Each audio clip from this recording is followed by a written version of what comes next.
మన ఫోన్ ఎంత ప్రైస్ పెట్టి కొన్నా ఏదో ఒక టైంలో హీట్ అవ్వడాన్ని మనం నోటీస్ చేస్తాం. కొన్నిసార్లు అసలు పట్టుకోలేనంత వేడిగా కూడా అయిపోతుంది. ఓకే, అసలు ఫోన్ ఎందుకు హీట్ అవుతుంది? హీట్ అయితే వచ్చే ప్రాబ్లమ్స్ ఏంటి? అసలు ఫోన్ హీట్ అవ్వకుండా ఉండాలంటే ఏం చేయాలి? ఈ అన్ని విషయాల గురించి మనం ఈ వీడియోలో చూద్దాం. ఇది చాలా జనరల్ టాపిక్ లానే అనిపిస్తుంది, కానీ చాలా మందికి ఫోన్ ఎందుకు హీట్ అవుతుందో తెలియదు, హీట్ అయితే ఏం చేయాలో కూడా తెలియదు. తెలిస్తే ఓకే, తెలియకపోతే ఈ వీడియో మీకే. ఏవి రైమింగ్ సార్, ప్రకాశం ఏంటినా?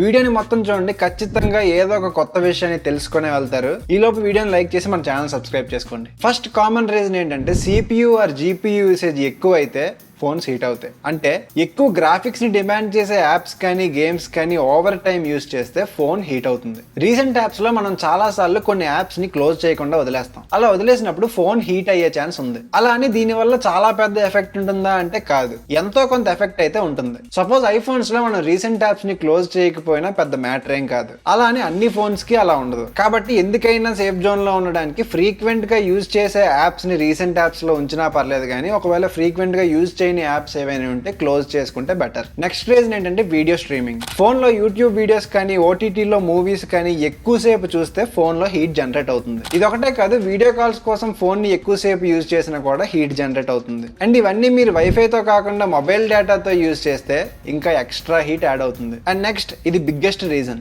డైరెక్ట్ సన్లైట్ లో ఫోన్ యూజ్ చేస్తున్నప్పుడు ఫోన్ హీట్ అయ్యే ఛాన్సెస్ చాలా చాలా ఎక్కువ ఉంటాయి. ఎలాంటి స్మార్ట్ ఫోన్ అయినా ఎక్స్ట్రీమ్ టెంపరేచర్స్ ని తట్టుకునేలా డిజైన్ చేయరు. కాబట్టి సమ్మర్స్ లో హై టెంపరేచర్స్ ఉన్నప్పుడు ఫోన్ ఎక్కువ యూజ్ చేస్తే ఖచ్చితంగా హీట్ అవుతుంది. కొన్ని ఫోన్స్ లో కూలింగ్ టెక్నాలజీస్ ని యూజ్ చేస్తారు. అంటే ఫోన్ ఓవర్ హీట్ అవ్వకుండా కూల్ గా ఉంచడానికి గ్రాఫిన్ లేయర్ అని, థర్మల్ లేయర్ అని, ఇలా extra layer of cooling protection ని యూజ్ చేస్తారు. ఇది mostly mid range are above mid range phones లో చూస్తాం, అండ్ ఎక్కువ గేమింగ్ ఫోన్స్ లో చూస్తాం. బడ్జెట్ ఫోన్స్ లో ఇలాంటి టెక్నాలజీస్ ని యూజ్ చేయరు కాబట్టి తొందరగా హీట్ అయ్యే ఛాన్సెస్ ఉంటాయి. ఒకవేళ ఈ కూలింగ్ టెక్నాలజీ ఉన్నా కూడా వాటిని సరిగ్గా ఇంప్లిమెంట్ చేయకపోయినా కూడా ఫోన్స్ హీట్ అవుతాయి. సో ఓవరాల్ గా ఫోన్స్ హీట్ అవడానికి మేజర్ రీజన్స్ అంటే ఇవే. ఓకే, ఈ రీజన్స్ పక్కన పెడితే ఫోన్ హీట్ అవడం వల్ల వచ్చే ప్రాబ్లమ్స్ ఏంటంటే, ఫోన్ కానీ ఓవర్ హీట్ అయితే ఫస్ట్ ఎఫెక్ట్ అయ్యేది పర్ఫార్మెన్స్. దీన్నే థర్మల్ థ్రాట్లింగ్ అంటారు. ఇది జరుగుతున్నప్పుడు యాప్స్ లాగ్ అవ్వడం, గేమ్స్ లో ఫ్రేమ్స్ డ్రాప్ అవ్వడం, ఓవరాల్ గా ఫోన్ పర్ఫార్మెన్స్ డ్రాప్ అయ్యి ఫోన్ మొత్తం స్లో అయిపోద్ది. ఇలా ఎందుకు అవుతుందంటే, ఫోన్ దానికి అది ప్రొటెక్ట్ చేసుకోవడానికి, ఇంకా ఎక్కువ డ్యామేజ్ అవ్వకుండా ఉండడానికి పర్ఫార్మెన్స్ ని తగ్గిస్తుంది.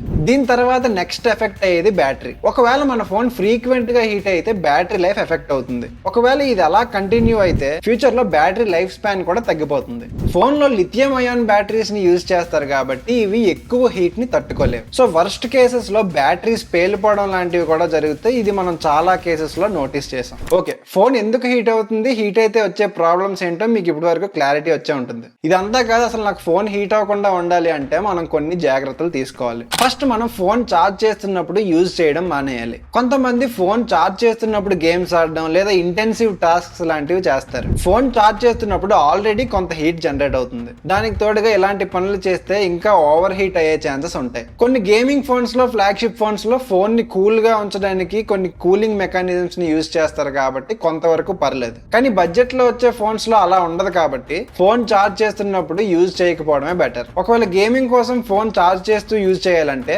ఫోన్స్ కోసం కూలింగ్ ఫ్యాన్స్ లాంటి యాక్సెసరీస్ ఉంటాయి. ఇవి కొనుక్కొని ఫోన్ కి అటాచ్ చేసుకుంటే extra layer of cooling protection ఉంటుంది. నెక్స్ట్, డైరెక్ట్ సన్లైట్ కి ఫోన్ ని ఎక్స్పోజ్ చేయడం అస్సలు కరెక్ట్ కాదు. బయట సన్లైట్ లో ఉన్నప్పుడు టెంపరేచర్ గానీ చాలా ఎక్కువ ఉంటే ఫోన్ ని ఎంత తక్కువ యూజ్ చేస్తే అంత మంచిది. ఒకవేళ మరీ ఇంపార్టెంట్ ఫోన్ అర్జెంట్ గా యూజ్ చేయాలంటే ఒక షెల్టర్ చూసుకొని ఒక నీడలోకి వెళ్లి ఫోన్ యూజ్ చేస్తే better. And next, phones charge చేయడానికి డెడికేటెడ్ బ్రాండ్ చార్జర్స్ యూజ్ చేస్తే బెటర్. ఒకవేళ థర్డ్ పార్టీ చార్జర్స్ యూజ్ చేయాలంటే కొన్ని సర్టిఫైడ్ అండ్ ట్రస్టెడ్ బ్రాండ్స్ నుంచి వచ్చే చార్జర్స్ ని యూజ్ చేయండి. అండ్ వీటితో పాటు ఎక్కువ యూజ్ చేయని యాప్స్ ని రీసెంట్ యాప్స్ లోంచి క్లియర్ చేస్తే బెటర్. స్క్రీన్ బ్రైట్నెస్ కూడా హైలో పెట్టి ఫోన్ ని ఎక్కువసేపు యూజ్ చేయకూడదు. బ్లూటూత్, వైఫై, మొబైల్ డేటా ఇవన్నీ మనకు అవసరం లేనప్పుడు టర్న్ ఆఫ్ చేసుకోవాలి. ఇలా కాదు, వర్స్ట్ కేసులో మనం ఎన్ని జాగ్రత్తలు తీసుకున్నా గానీ ఫోన్ హీట్ అవుతుంది. అలా జరిగితే ఫోన్ ని ఫ్లైట్ మోడ్ లో పెట్టి కాసేపు యూజ్ చేయకుండా పక్కన పెట్టేయాలి. ఓకే, ఇప్పుడు మనం మాట్లాడుకున్న ప్రికాషన్స్ అన్ని mostly mid range and below mid range phones కి చాలా బాగా యూజ్ అవుతాయి. ఎందుకంటే టాప్ ఎండ్ ఫోన్స్ లో already cooling layers and cooling protection లాంటి మెకానిజం మెకానిజమ్స్ ని యూజ్ చేస్తారు కాబట్టి చాలా వరకు